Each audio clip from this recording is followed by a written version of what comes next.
Antonio Navarro, muy buenos días, bienvenido a La Voz de Córdoba. Buenos días, muchas gracias a vosotros. No estamos casualmente frente al Moravito. No, es de las primeras mezquitas que se construyen en España, aunque de titularidad pública, pero esta mezquita es un hecho histórico muy curioso de Córdoba, porque la mayoría de la gente desconoce que es Franco quien construye esta mezquita para los musulmanes que le ayudan a ganar la guerra civil, la Guardia Mora, el cuerpo militar de la Guardia Mora. Entonces, en 1940, en pleno comienzo del nacionalcatolicismo, Franco hace esta mezquita para el culto de los musulmanes que se instalan aquí. Después fue pasando por otros usos y en 1992 recuperó el culto islámico, porque durante décadas no lo tuvo, lo perdió, se convirtió en biblioteca y después volvió otra vez a culto islámico. Estamos hablando frente al Moravito porque es usted un sacerdote islamólogo. Sí, los últimos años me he especializado en el campo de estudios de la religión islámica, de su cultura, de su historia, de su teología, de su pensamiento. Y recientemente ha sido nombrado consultor por la Conferencia Episcopal Española y ahora nos explicará exactamente de qué. Y también delegado de Ecumenismo y Diálogo Interreligioso en la Diócesis de Córdoba. Exacto. Que además para un sacerdote y una persona particularmente joven como usted, yo entiendo que es doble motivo de orgullo, ¿no? La verdad es que es un honor, por un lado, por la confianza que se deposita en ti, por otro lado también una responsabilidad de, bueno, pues, por ejemplo, en Córdoba, el anterior delegado, don Manuel González Muñana, realizó un trabajo enorme y es un gran especialista en ecumenismo, y continuar esa tarea y mantenerlo mínimo el listón, pues es una responsabilidad, pero bueno, con la ayuda de Dios y con la confianza de las personas que me ayudarán en este campo, pues esperamos llevarla adelante. Un único Dios para todos que nos habla de distintas maneras. Bueno, desde el punto de vista católico, son distintas comprensiones de Dios. Para el creyente católico, Dios se ha revelado en Jesucristo como la plenitud de la revelación de su presencia, porque es la palabra de Dios que se ha encarnado, se ha hecho hombre entre nosotros y nos ha dado un evangelio que es él mismo, una persona, no tanto un libro, sino una persona que es nuestro criterio de vida, nuestra guía, nuestra luz. Y pues otras religiones que tienen otras comprensiones de Dios que han alcanzado a través de la meditación, a través del encuentro espiritual, pues han encontrado distintas comprensiones de Dios que en parte son parecidos a la comprensión católica y en parte distintos, dependiendo ya cada religión hay más elementos en común o menos. Respecto al Islam hay más elementos en común porque es una religión monoteísta, una religión se suele denominar abrámica porque corresponde a ese tronco de Abraham del monoteísmo, se reconoce como parte de ese movimiento monoteísta que inicia con el judaísmo y el cristianismo y bueno, pues hay más elementos en común que con otras religiones como el hinduismo y el budismo, pero siempre en todas hay ciertos elementos en común con los cuales se puede dialogar, se puede estar de acuerdo. ¿Y a usted quién le consulta y por qué? ¿Quién le puede consultar? Claro. Quien quiera. Quien quiera siempre me puede preguntar, de hecho no solamente a nivel oficial. Me refiero a su cargo de consultor. En el cargo de consultor. Bueno, en este caso el nombramiento del que ha hecho referencia es un nombramiento de la Conferencia Episcopal Española para la subcomisión de ecumenismo y diálogo interreligioso, que aunque son dos cosas distintas que después podemos comentar, están en este caso unidos en la misma subcomisión de la Conferencia Episcopal que trabaja a nivel de España para las relaciones con los no católicos, cristianos ortodoxos, protestantes, y diálogo interreligioso con los no cristianos, personas creyentes de otras religiones. Entonces en esa subcomisión pues tiene un obispo que la dirige, que es don Adolfo, que es obispo de Almería, tiene también un secretario que es el que trabaja, digamos, más directamente que día a día en Madrid, que es un sacerdote de Málaga, se llama Rafael Vázquez, ¿no? Y en esta subcomisión pues se rodea de un equipo, de un grupo de personas especializadas en cada campo, porque nadie sabemos de todo, nadie somos especialistas en todo. Como esta comisión se dedica al trabajo con ortodoxos, pues busca, por ejemplo, especialistas que sean en el campo de la ortodoxia. Con los protestantes, pues especialistas en el campo de los protestantes. Con los hinduistas, pues especialistas en el mundo del hinduismo, del budismo, las religiones orientales. En este caso, mi papel se supone que sería ayudar para el campo del diálogo islamo-cristiano. ¿Y ese diálogo es posible o se está dando? Se está dando. Es una asignatura recién inaugurada, porque no no es algo que lleve mucho tiempo, ¿no? Se está comenzando, se están dando pasos, tanto desde la Iglesia Católica, sobre todo a partir de Vaticano II, ha abierto más ese campo del diálogo interreligioso y lo ha definido qué consiste y cuáles son sus fines, y también desde el punto de vista islámico, más lentamente. De hecho, los mismos musulmanes que se dedican al diálogo islamo-cristiano lo dicen, lo reconocen, pues estamos comenzando después de vosotros, y hay menos personas formadas o especializadas para poder llevar a cabo ese diálogo, muy pocas dentro del mundo islámico, pero se está también desde el mundo islámico se están abriendo lentamente a ese diálogo con el cristianismo y a ese trabajo conjunto por aquellos fines en los cuales podemos colaborar. Hoy en día se asocia, creo que peligrosamente, el yihadismo con el islamismo, y no es lo mismo, ¿no? Bueno, hay que distinguir para empezar islam, islamismo y yihadismo. Son tres cosas distintas. Islam es una religión que, bueno, que todos sabemos, que tiene ya unos 14 siglos, más o menos, tal. Es una vida religiosa. Islamismo es otra cosa. Islamismo es una doctrina reciente que nace dentro del mundo islámico a raíz de la caída del califato, a raíz de ciertas reivindicaciones, problemas políticos, sociales que se dan en el mundo islámico. Surge una corriente que dice el Islam tiene que convertirse también en un sistema político, ¿vale? También, y en el siglo XX y XXI, o sea, con unas características que no se habían dado hasta ahora en el mundo islámico, unas características adaptadas para convertir al Islam en un sistema de gobierno. Entonces, no todos los musulmanes son del islamismo, porque no todos los musulmanes están de acuerdo en convertir el Islam en un partido político y en un sistema de gobierno para hoy día, ¿no? Ya hemos cambiado de época, estamos en otro mundo, ya eso no tiene sentido, es una vía muerta, dicen algunos musulmanes, otros muchos son del islamismo.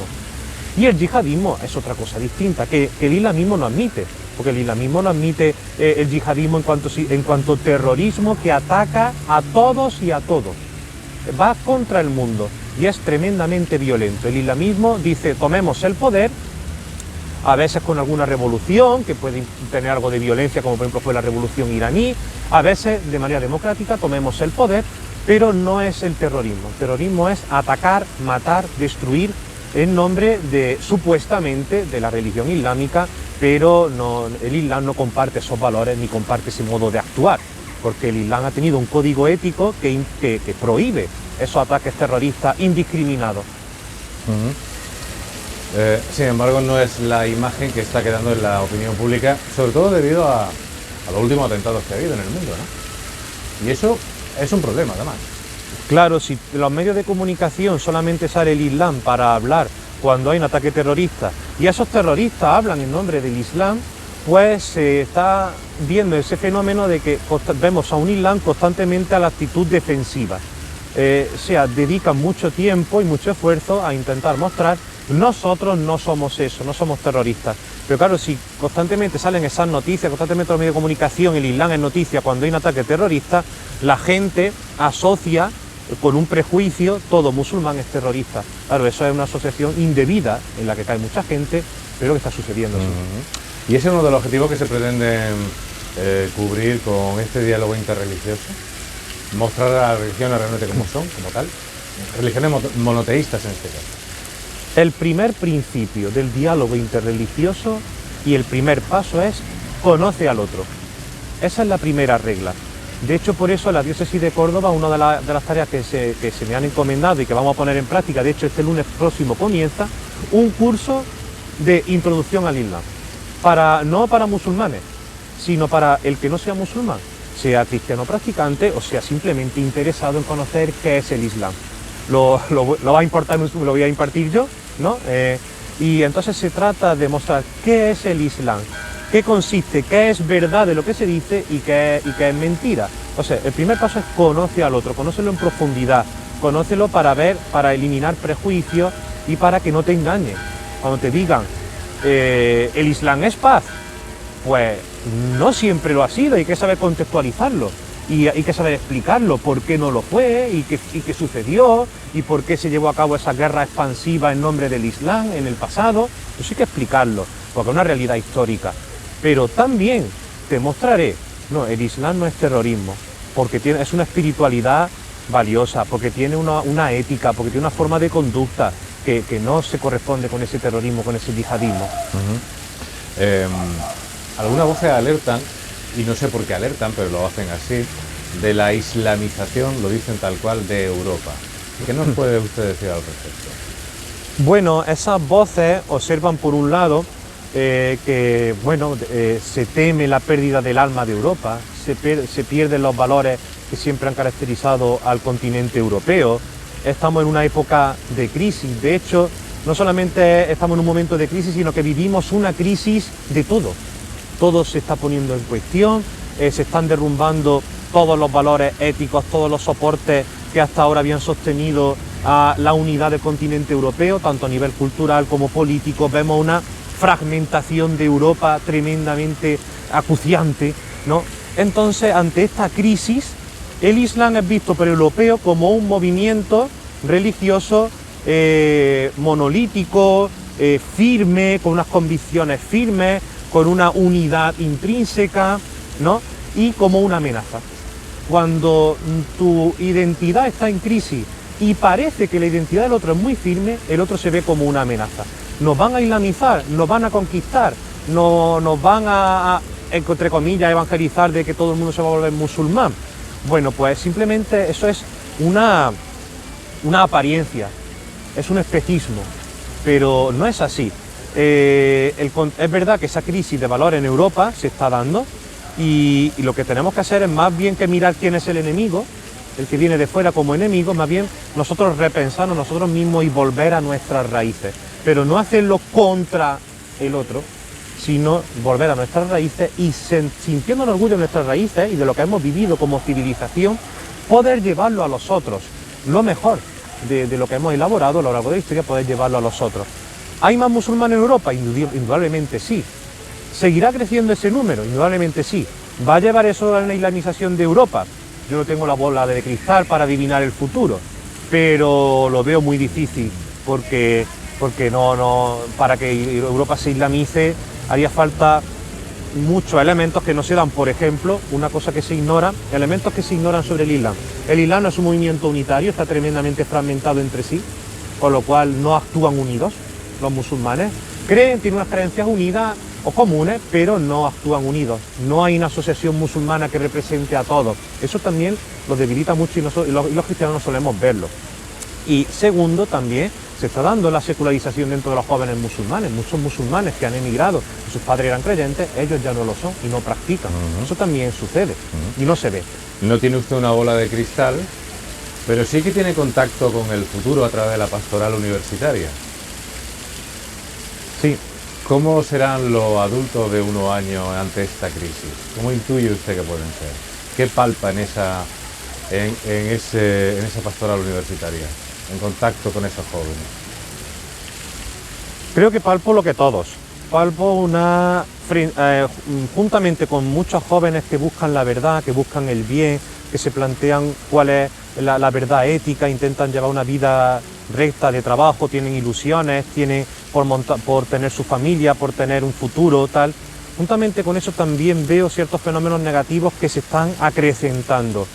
Mayor radicalización de opiniones, de posturas políticas y culturales, mayor incapacidad de escuchar al otro, mucha facilidad para caer en prejuicios de titular rápido. Muchos jóvenes viven de las redes sociales, viven del titular, no solamente los jóvenes sino también los adultos, ¿no? Y son entonces incapaces de profundizar, de ver que todo no es negro ni blanco, sino que hay una gran gama de grises, de matiz de grises, y de buscar la verdad. Bueno, esto es cierto, ¿no? Rápidamente, si dicen lo que yo quiero que digan, lo creo, ¿no? Entonces, claro, son unos futuros ciudadanos muy fácilmente manipulables. No hablo en general, ni hablo de todos, pero sí una buena parte fácilmente manipulable debido a un sistema educativo constantemente cambiante, ineficaz, que depende de la postura política o del partido político que gobierne, va cambiando y que no busca la eficiencia, que no busca una educación eficiente de futuro, de ciudadanos que tengan conocimientos. Por ejemplo, está de moda, hay que ser ciudadano crítico. No, hay que ser ciudadano que conozca, que sepa para poder ser crítico, porque un ciudadano crítico e ignorante es un radical, un manipulable. Antonio Navarro, ha sido un placer, muchísimas gracias por acompañarnos, mucha suerte con sus ambos nombramientos y gracias por haber atendido a La Voz de Córdoba. Gracias a vosotros por haberme dado esta invitación.